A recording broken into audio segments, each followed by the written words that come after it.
Hello my dear student, स्वागत है आपका अपने चैनल अकाउंटिंग गुरुजी में। जैसे कि मैंने आपको बोला था कि मैं आपके लिए एक बहुत ही बेहतरीन वीडियो लेकर आ रहा हूँ कि एग्ज़ाम में आपके एक्स्ट्रा मार्क कैसे आएँ, मतलब किस तरह के आप डायग्राम्स बना सकते हैं।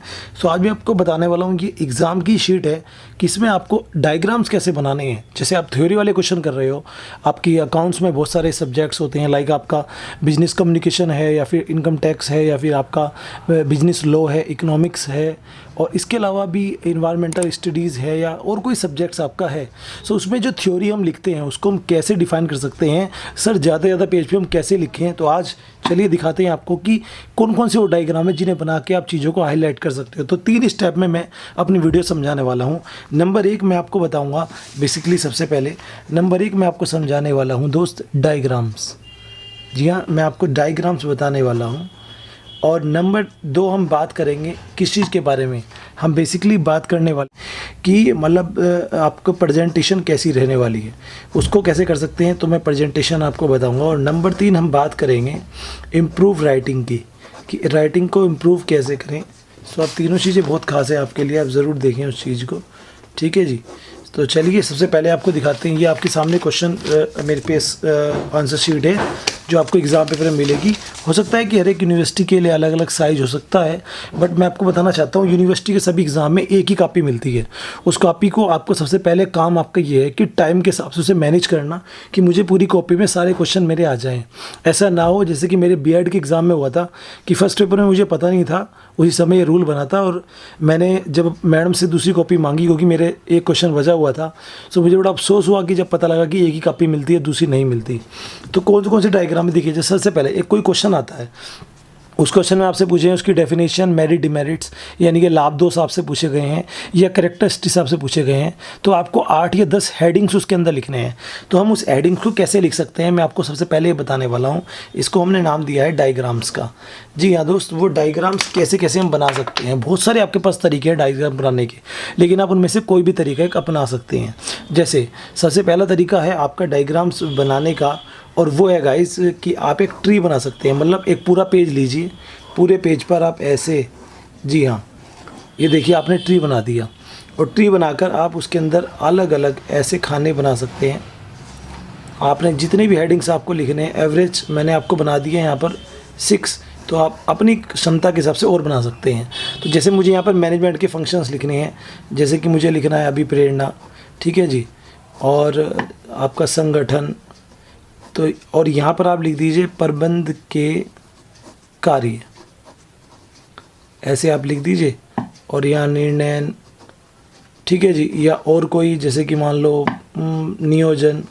तो ये सारे आप स्टेप बाय स्टेप लिख सकते हैं। तो एक तरीका ये है ट्री बनाने का। इसके 2 बेनिफिट आपको होंगे, एक तो आपका पेज भर जाएगा, ठीक है। तो जिन बच्चों को 5, 6, 7 पेज भरने हैं लॉन्ग क्वेश्चन में, तो पहले पेज पर अगर आपके किसी भी क्वेश्चन में हेडिंग्स आते हैं तो उन हेडिंग्स को आपको इस तरह लिख सकते हैं। अच्छा, इसके और भी तरीके हैं लिखने के, जैसे कि आप कुछ नहीं लिख पाते तो आप बहुत सिंपल मैं आपको बताता हूँ, आप हेडिंग्स को इस तरह गैपिंग में लिख सकते हैं। जी हाँ दोस्त, इस तरह लिख सकते हैं, यानी कि पहला यहाँ पे आ जाएगा, दूसरा यहाँ पर, तीसरा यहाँ पर, चौथा यहाँ पर, पांचवा यहाँ पर, और अगर और ज़्यादा है तो फिर आप ऐसे बना सकते हैं, ठीक है जी। आप ऐसे बना सकते हैं, ऐसे हेडिंग्स लिखें, और लिखने के बाद इस तरह से इसको हल्का सा डिजाइन भी कर दें जिससे कि आपसे अच्छा लगे, ठीक है। और ये काम आपको अदर कलर से करना है, एक कलर से नहीं करना है, ठीक है।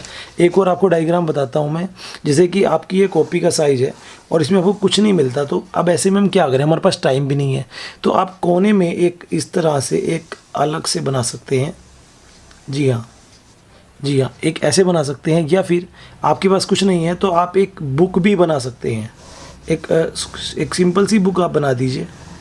जी हाँ दोस्त, आप सिंपल सी बुक आप बना सकते हैं, जैसे कि आप देख सकते हैं ये मैंने बुक बना दी, और इस बुक में आप ऐसे करके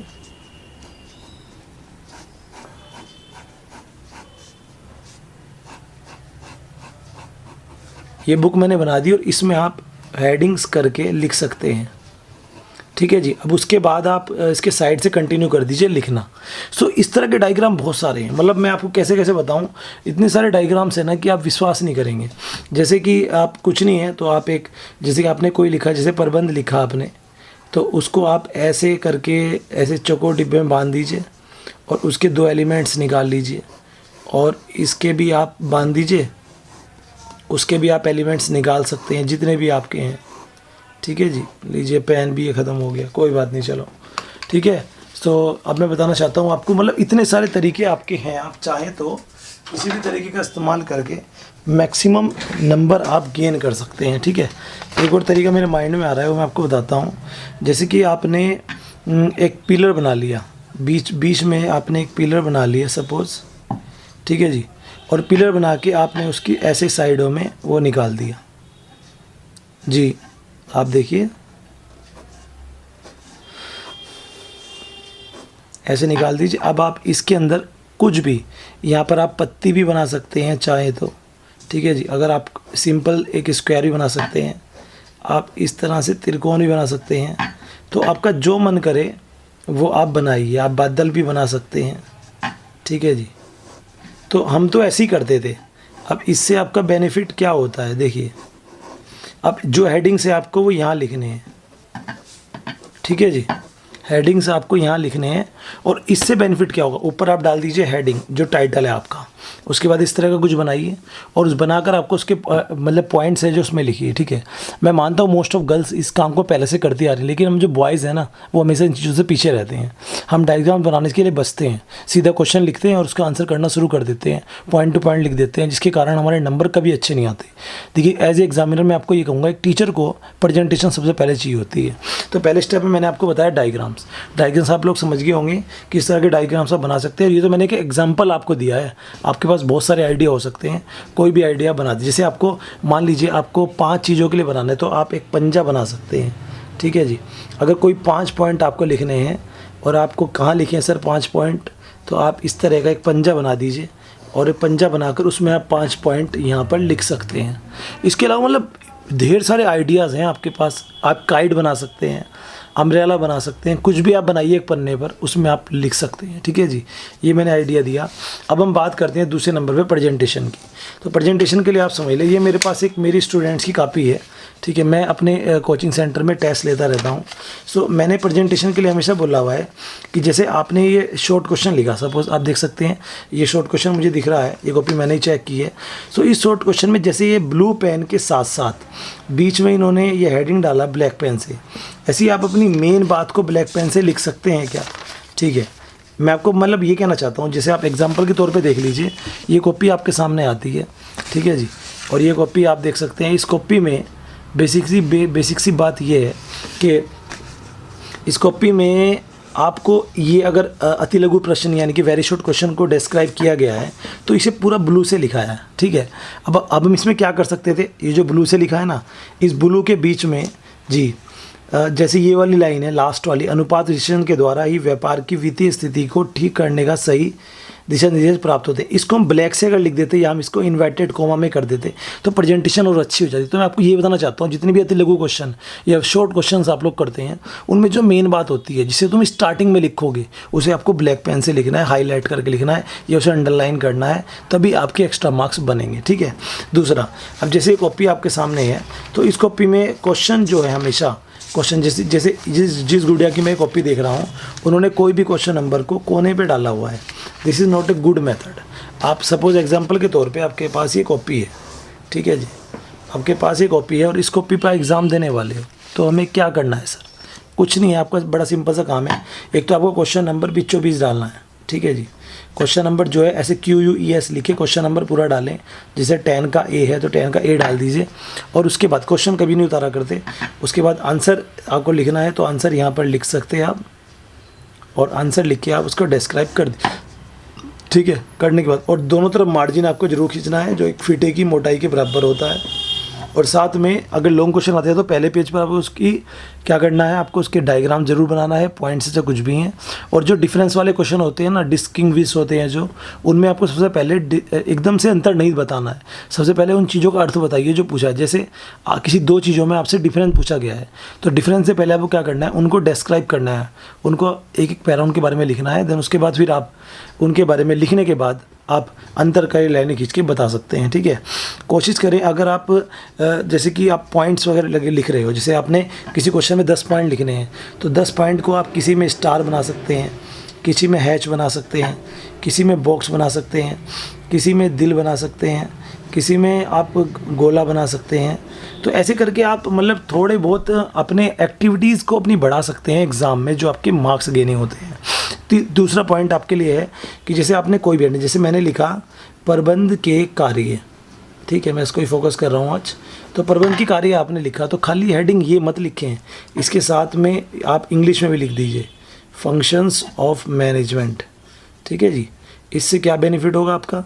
इससे आपका बेनिफिट होगा टीचर के प्रति, मतलब बच्चे के प्रति टीचर की थोड़ी सी वो बढ़ जाती है कि बच्चा they are very serious about their study, so आपको एक्स्ट्रा मार्क्स दे सकते हैं। तो ये बेनिफिट है प्रेजेंटेशन का। तो मैंने आपको बताया, अब ब्लैक पेन का यूज़ भी बीच बीच में करते रहें, हेडिंग्स अच्छे से बनाएं, डायग्राम्स का यूज़ करें, और थोड़े से आप कलरिंग भी कर सकते हैं। 2 कलर आप यूज़ कर सकते हैं, एक तो पर्पल कलर यूज़ करें, ठीक है जी, और आप एक यूज़ कर सकते हैं गुलाबी या फिर पिंक। उसको आपको एक क्वेश्चन में एक ही कलर का इस्तेमाल करना है, वो भी हेडिंग्स के नीचे लाइन खींचने के लिए या किसी और चीज़ के लिए। तो इस चीज़ का आप विशेष ध्यान रखेंगे, ठीक है जी। अब बात आती है तीसरे नंबर पे, how to improve our writing. जैसे मैं एग्जांपल के तौर पे कहता हूँ कि मुझे, जैसे मैंने एक बहुत सिंपल सी लाइन लिखता हूँ, बहुत आसान सी, कि मेरा नाम, मैंने लिखा मेरा नाम गौरव शर्मा है, मैंने ये लिख दिया। अब आप कहेंगे सर आपकी राइटिंग में ये सब सही नहीं लग रहा, या अच्छा नहीं लग रहा है, कोई भी कमी है ना, किसी की राइटिंग अच्छी नहीं होती, तो उसके लिए टिप्स देता हूँ बहुत अच्छे से। आपको करना क्या है, आप पूरी राइटिंग अपनी इंप्रूव नहीं कर सकते ना, एक काम कर लीजिए, आप 3-4 अक्षर ले लो, जैसे कि रे, जैसे कि ने, जैसे कि कै, और जैसे कि है। आप इन 4 अक्षर को भी ले लेंगे ना, और इन 4 अक्षर को एक और ले लीजिए, जैसे कि मैं, या वह ले लो, वह। आप इन 5 अक्षर को ले लीजिए, इन 5 अक्षर को आप जितना स्टाइलिश लिख सकते हो बना के उतना लिख लेगा। जितना स्टाइलिश आप इन्हें लिखोगे ना, आपकी कॉपी उतनी अच्छी लगेगी। इस चीज़ का विशेष ध्यान रखें। कुछ बच्चे क्या करते हैं, बीच में गैप नहीं अच्छा खासा देते, ठीक है जी। कुछ क्या करते हैं, छोटे बड़े अक्षर लिखते हैं। तो आपको एक तो इक्वली अक्षर लिखने हैं, छोटे बड़े नहीं होने चाहिए, चाहे वो छोटे हों चाहे बड़े हो, एक जैसे होने चाहिए। प्लस अगर ये 5, जैसे मैंने क्या लिखा, तो क्या को आप थोड़ा सा स्टाइलिश लिख सकते हैं, ठीक है जी। मैंने नए लिखा, तो नए को आप थोड़ा सा स्टाइलिश ऐसे लिख सकते हैं। है लिखा, कुछ बच्चे है को ऐसे लिख देते हैं, है, ये रॉन्ग है लिखने का सही तरीका है ये जी। थोड़ा सा ऐसे बनाएं, पहले ऐसे बनाएं और फिर ऐसे बनाएं, ये आपका है लिखना। किसी को वह, तो वह को थोड़ा सा स्टाइलिश बना सकते हैं, वैसे वह। रे है ना, रे है, से है, ये है, इनको आप थोड़ा सा नीचे खींच दीजिए। जैसे मैं रेखा लिख रहा हूँ, तो रे से लिखा रेखा, देखो अच्छा लग रहा है ना। लेकिन कुछ बच्चे ऐसे रे अच्छा नहीं लगता, ऐसे ये रॉन्ग है। तो आप से हो चाहे रे हो, है ना, चाहे खे हो, सब में रे को थोड़ा घुमाइए, तो रे स्टाइलिश बनाइए, है स्टाइलिश बनाइए, ने स्टाइलिश बनाइए, कै स्टाइलिश बनाइए, है स्टाइलिश बनाइए, वे स्टाइलिश बनाइए। ये 4-5 अक्षर भी आप स्टाइलिश बना देंगे ना, तो आपकी कॉपी दिखने में अच्छी लगेगी। और इंग्लिश वाले बच्चों के लिए मैं कहूँगा, इंग्लिश में ना थोड़े से कर्सिव राइटिंग को यूज़ कर लो, थोड़े से अल्फ़ाबेट्स को अपने मिला कर लिखिएगा, मिलाने से अच्छा रहता है। और थोड़ा सा, जैसे बी है तो बी को आप सिंपली ना बनाकर बी को ऐसे बना सकते हैं, ठीक है जी। सी है तो आप सी को ऐसे बनाकर ऐसे तो नहीं मोड़ सकते, नीचे को ऐसे मोड़ सकते हैं। तो छोटी छोटी चीज़ें हैं जो आपको ध्यान रखनी है, इससे ये राइटिंग इंप्रूव होती है। लेकिन आप बहुत बड़े हो चुके हैं, अब राइटिंग के लिए मैं कुछ खास नहीं कहूँगा, लेकिन प्रेजेंटेशन और डायग्राम्स बनाने के लिए मैं ज़रूर कहूँगा, कैसे भी बनाए, लेकिन आपको उनमें कहीं ना कहीं लिख कर दिखाना पड़ेगा, तभी आपके कुछ ना कुछ मार्क्स बनेंगे। Thank you very much video देखने के लिए। कोई और डाउट हो तो आप मुझे कमेंट करके बताएं। मुझे टेलीग्राम पर फॉलो करें, SVJ क्लासेस के नाम से डिस्क्रिप्शन में लिंक है, और चैनल को सब्सक्राइब कर लीजिए। Love you all. अब आपके एग्ज़ाम से एक दिन पहले आपके पर्टिकुलर सब्जेक्ट्स की इंपॉर्टेंट और टिप्स की वीडियो ज़रूर मिलेगी, उसको ज़रूर देख लें।